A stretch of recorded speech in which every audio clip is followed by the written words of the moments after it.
Hello दोस्तों, IFS में आपका स्वागत है।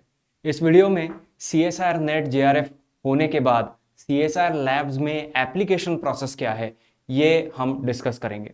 ठीक है, तो सारे सीएसआर लैब्स मिला के ACSIR मतलब academy of scientific and innovative research, ये एक बॉडी सेटअप हुआ है। ठीक है, और ACSIR में सिर्फ सीएसआर नेट लैब्स नहीं है, उसके साथ साथ और भी कई सारे इंस्टीट्यूट्स हैं। तो आइए इनके बारे में थोड़ी सी जानकारी लेते हैं और इनका एप्लीकेशन प्रोसीजर क्या है ये भी देखते हैं। ठीक है, तो सबसे पहले ACSIR क्या है? This is an academy established by a resolution in the parliament in 2010। ठीक है, और इंस्टीट्यूशन ऑफ नेशनल इंपॉर्टेंस का इसको स्टेटस या रिकॉग्निशन मिला है by the academy of scientific and innovative research act 2011। ठीक है, तो इस इंस्टीट्यूट के या इस एकेडमी के ऑब्जेक्टिव्स क्या है? तो मेन ऑब्जेक्टिव्स हैं परस्यूट ऑफ एक्सलेंस। ठीक है, कुछ अच्छा करना है, ये तो ऑफ कोर्स सभी का ऑब्जेक्टिव होता है, बट डायनेमिक और इनोवेटिव कल्चर डेवलप करना है। ठीक है, और इसके साथ साथ maximising the number of qualified researchers and professionals. ठीक है, क्वालिफाइड और रिसर्चर्स एंड प्रोफेशनल्स ये इंक्रीज करना, और इसके साथ साथ इनोवेट और इंटरडिसिप्लिनरी रिसर्च कर पाए, इसके लिए जो स्किल्स जरूरी है वो देना। ठीक है, सो ये है ACSIR। ओके, और इस ACSIR में कौन कौन से इंस्टीट्यूशंस हैं? तो यहां पे देखिए टोटल 57 एकेडमिक सेंटर्स ACSIR के अंडर आते हैं। ठीक है, 38 different national labs of CSIR। ठीक है, council of scientific and industrial research, उसके 38 नेशनल लेबोरेटरीज हैं। मरीन बायोलॉजी से लेकर इवन डिफेंस तक है, इवन बायोटेक्नोलॉजी से लेकर एस्ट्रोनॉमी एस्ट्रोफिजिक्स तक है। ठीक है, कई सारे यहाँ पे सॉरी एस्ट्रोनॉमी एस्ट्रोफिजिक्स नहीं, but scientific and industrial research से रिलेटेड NCL है। ये सारे इंस्टीट्यूट्स ACSR के अंडर आते हैं। So there are 38 different national labs. 5 institutes हैं जो DST के अंडर आते हैं, मतलब Department of Science and Technology के अंडर आते हैं। 4 इंस्टीट्यूट्स हैं जो Indian Council of Medical Research के अंडर आते हैं, मतलब ICMR के अंडर आते हैं। तो ICMR के में भी केमिस्ट्री के स्टूडेंट्स के लिए भी कुछ फेलोशिप्स होते हैं। एक होता है institute of the ministry of environment, forest and climate change. ठीक है, उसके अंडर एक इंस्टीट्यूट आता है। एक इंस्टीट्यूट आता है DBT के अंडर, मतलब डिपार्टमेंट ऑफ बायोटेक्नोलॉजी के अंडर। एक ऑटोनॉमस इंस्टीट्यूट है जो गवर्नमेंट ऑफ इंडिया का है, गवर्नमेंट ऑफ उत्तर प्रदेश का है, sorry. 2 institutes of public health foundation of India, PHFI के अंडर 2 इंस्टीट्यूट्स आते हैं। एक इंस्टीट्यूट आता है ministry of health and family welfare के अंडर, जो गवर्नमेंट ऑफ इंडिया का इंस्टीट्यूट है, MOHFW NIB। ठीक है, और इसके साथ साथ कुछ नए ACSIR एकेडमिक सेंटर्स ऐड हुए हैं, जिसमें max health care institute limited है, एक हॉस्पिटल चेन है based in new Delhi, Tata institute for genetics and society TIGS, TCG centres for research and education, TCG crest जिनको कहा जा रहा है, और DST the centre for nano and soft matter sciences, CNS Bengaluru. ठीक है, तो ये सारे सेंटर्स टोटल 57 एकेडमिक सेंटर्स हैं। ठीक है, और यहाँ पे टोटल नंबर ऑफ वैकेंसीज कितने हैं, मतलब यहाँ पे PhD के लिए कितने कैंडिडेट्स का सिलेक्शन होगा? तो 4 मेन ब्रांचेस हैं, physical sciences, chemical sciences, mathematical and information sciences और बायोलॉजिकल साइंसेस, सभी मिला के टोटल 1403 वैकेंसीज हैं। ठीक है, और स्पॉन्सर्ड PhDs के लिए भी वैकेंसीज है 478। ये स्पॉन्सर्ड PhDs क्या है, रेगुलर PhDs क्या है, ये दोनों मैं आपसे डिस्कस करने वाला हूं थोड़ी देर बाद। ठीक है, तो अब आइए देखते हैं कुछ इंपॉर्टेंट डेट्स क्या है। 19 फरवरी को ही इसका एडवर्टाइजमेंट आ चुका है, ये पेपर्स में, नेशनल न्यूज़पेपर्स पे डिक्लेयर हो चुका है, और ऑनलाइन एडमिशन पोर्टल भी एक्टिवेट हो चुका है।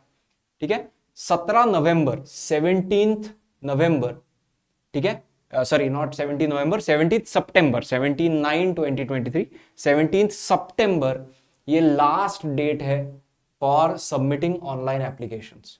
ठीक है, 17 सितंबर तक, मतलब ऑलमोस्ट 1.5 महीना हमें मिल रहा है, 1.5 मंथ अभी हमारे पास है। ठीक है, 3 अक्टूबर से लेकर 2 नवंबर तक, ठीक है, मतलब ऑलमोस्ट 1 महीना इंटरव्यू या टेस्ट कंडक्ट होगा ACSIR एकेडमिक सेंटर्स में। तो नॉर्मली इंटरव्यू प्रोसीजर होता है, वहाँ पे वैकेंसीज के लिए एप्लीकेशंस निकलते हैं, ठीक है, और आपको इंटरव्यू के लिए शॉर्टलिस्ट किया जाएगा बेस्ड ऑन आपके प्रेफरेंसेस क्या हैं। और 8 अक्टूबर से लेकर 10 नवंबर तक आपके रिजल्ट्स भी आते हैं। जो इंटरव्यूज आपने दिए हैं तो विद इन 5 वर्किंग डेज उसका रिजल्ट आपको मिल जाता है, ठीक है, विद इन 5 वर्किंग डेज आपको रिजल्ट भी मिल जाएगा, ठीक है। सो ये ओवरऑल एक टाइमलाइन है, और 20 नवंबर को आपको लास्ट डेट है कंफर्म करने का कि आपको एडमिशन लेना है या नहीं लेना है या कैसा है, ठीक है। सो ये ओवरऑल प्रोसेस है इस एडमिशन का, राइट। अब यहाँ पे एडमिशन पोर्टल ओपन हो चुका है। एडमिशन पोर्टल पे यहाँ पे ईमेल पासवर्ड कोर्स सिलेक्ट करके न्यू यूजर साइन अप कर सकते हो। उसके बाद लॉगिन करके सारे आप एप्लीकेशन, ऑनलाइन एप्लीकेशन फिलअप कर सकते हो, ठीक है। अब ऑनलाइन एप्लीकेशन फिलअप करते वक्त आपको क्या क्या ध्यान में रखना है। तो सबसे पहले एलिजिबिलिटी क्राइटेरिया क्या है। तो जो रेगुलर PhDs हैं साइंस फील्ड में, जो रेगुलर PhDs हैं वहां पे candidates with valid national level fellowship, अगर आपने CSIR, UGC, DBT, DST जैसे एग्जाम्स क्वालिफाई किए हैं और उसके JRF के लिए आप एलिजिबल होते हो, तो आप वैलिड नेशनल फेलोशिप के हकदार हो, ठीक है। उसके साथ साथ कोई दूसरा इक्विवेलेंट फेलोशिप है, जैसे DBT, BET है, इंस्पायर है, राजीव गांधी नेशनल फेलोशिप है, जो सारे ACSIR एकेडमिक सेंटर्स में टेनेबल है, मतलब वहां पे आप ये फेलोशिप्स अवेल कर सकते हो, ठीक है। तो अगर आप इनमें से एक कैंडिडेट हो, ठीक है, तो आपको मास्टर्स डिग्री इन साइंस होना चाहिए, ठीक है, और उसके साथ साथ मिनिमम 55% मार्क्स अगर आप जनरल या जनरल EWS कैटेगरी से आते हो, ठीक है, और मिनिमम 50% मार्क्स अगर आप OBC, NCL, SC, ST, third gender या PWD कैटेगरी से आते हो, ठीक है। ऑफ कोर्स ये मार्क्स परसेंटेज में है। अगर आपका CGPA होगा तो उसका एक इक्विवेलेंट ग्रेड कैलकुलेट किया जाएगा, और 55% मार्क्स के लिए इक्विवेलेंट ग्रेड क्या होगा, उससे ज्यादा ग्रेड आपका या CGPA आपका होना चाहिए, ठीक है। सो ये एलिजिबिलिटी क्राइटेरिया है उन स्टूडेंट्स के लिए जिनके पास वैलिड नेशनल लेवल फेलोशिप है। अगर नेशनल लेवल फेलोशिप नहीं है तो आप इंस्टीट्यूशनल फेलोशिप्स के लिए भी अप्लाई कर सकते हो। Applicants without any national fellowship can also apply for institutional fellowships, ठीक है। हर इंस्टीट्यूट के पास फेलोशिप देने के लिए कुछ एक फंड होता है, उस फंड से आप ये कर सकते हो। और ये फेलोशिप सिर्फ WII, IASST, TCG क्रेस्ट या टिग्स में ही अवेलेबल है।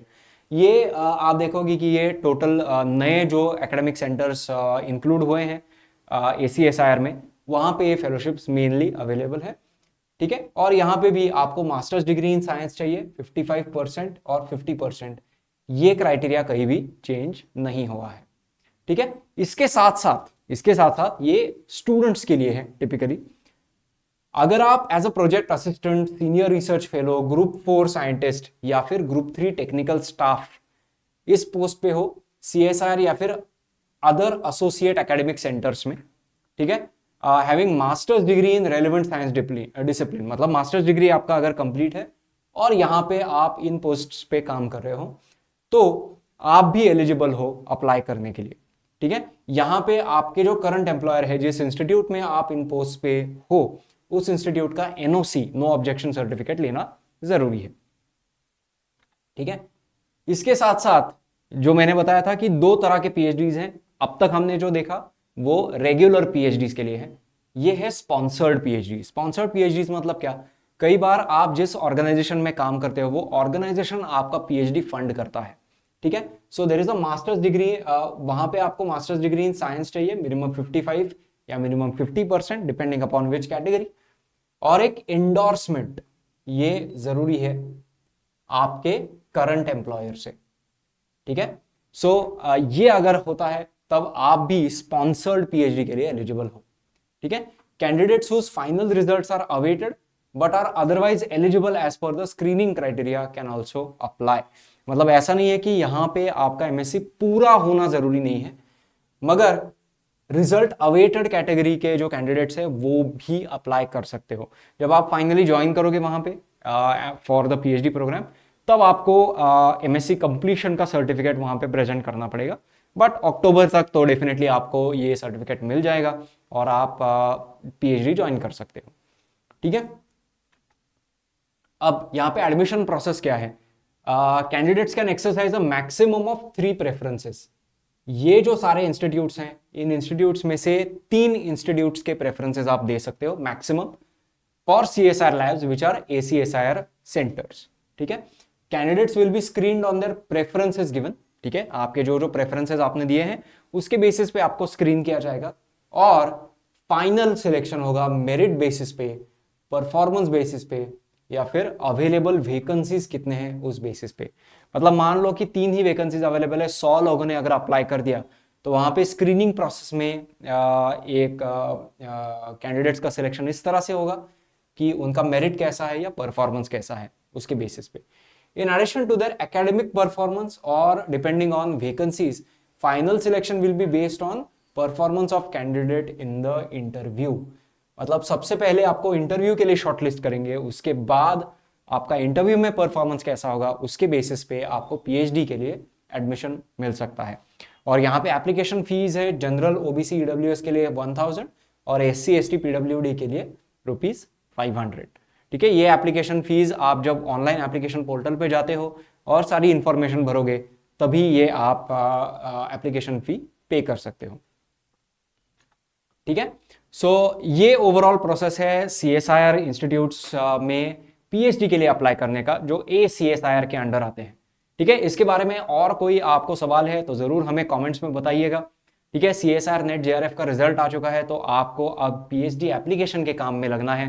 तो एप्लीकेशंस ओपन हो चुके हैं यहाँ पे, सितंबर का 17 सितंबर का लास्ट डेट है, तो आज ही जाइए इसका वेबसाइट विजिट करिए ACSIR का और वहां से अपना ऑनलाइन एप्लीकेशन प्रोसेस स्टार्ट करिए।